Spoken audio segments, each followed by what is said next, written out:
káàsán ẹ kálẹ́ ẹ̀yin olólùfẹ́ ìfẹ́lúwa ṣé dáadáa ní ṣàlàáfíà ni mo bá ẹ̀yin ti tèmi ẹ ti mọ̀ pé tipa ti yọ Ibrahim fẹ́ wá gbé yín débẹ̀ lórí fíìmù tó máa lọ ṣé ti rí olè dìran lórí YouTube ẹ tí ì rí kẹ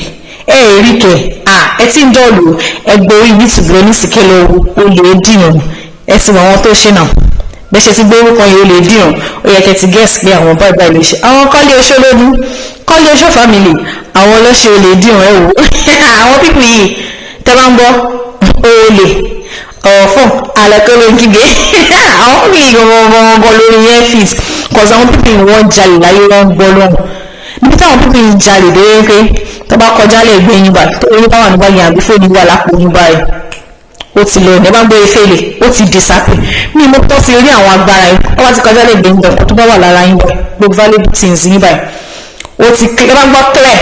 ó ti lọ nìyẹn àwọn pípì yìí olè gidi ni wọ́n but kò ṣe gbogbo yóò wọ àwọn náà láti ja olè o ègún ló ń já àwọn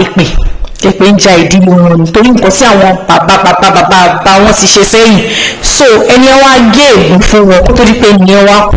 so ègún yẹn òun ló wá ń jà káàkiri lórí àwọn ọmọ gbogbo iná wọn báyìí ẹni mọ̀nà wọ́n pọ̀ náà so wọ́n jí pẹpẹ nǹkan tẹgbọ́n ẹ bá ń gba àwọn òye pé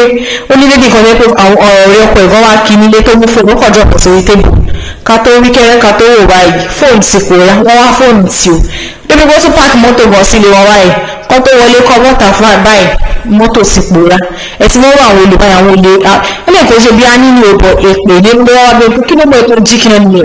ẹni ó lé ní ẹ̀wọ̀ ẹni tí tèmi ẹ lọ sórí YouTube kẹ́ lọ wo olè dìran fíìmù yẹn wà very very interesting kọ́lé ṣó wà nbẹ̀ Yasebili wà nbẹ̀ ẹ̀sìn wọn family Yekini Ibrahim chatta gan wà nbẹ̀ so Ibrahim chatta wo ni grandpa wọn ṣe ẹ̀sìn wọn ẹ̀sìn wọn tó fíìmù yẹn wà tàbí bí mo ṣe wo fíìmù ni òun náà máa gùn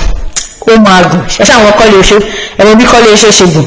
bẹ́ẹ̀ ni fíìmù yẹn ni ọ̀ṣẹ̀ máa lọ ẹ̀yìn ti tẹ̀mí àti máa rí alọ́jọ́ ni ẹ má gbàgbé àti lọ sórí YouTube kẹ́ lọ wo olè dìran ó dìgbà.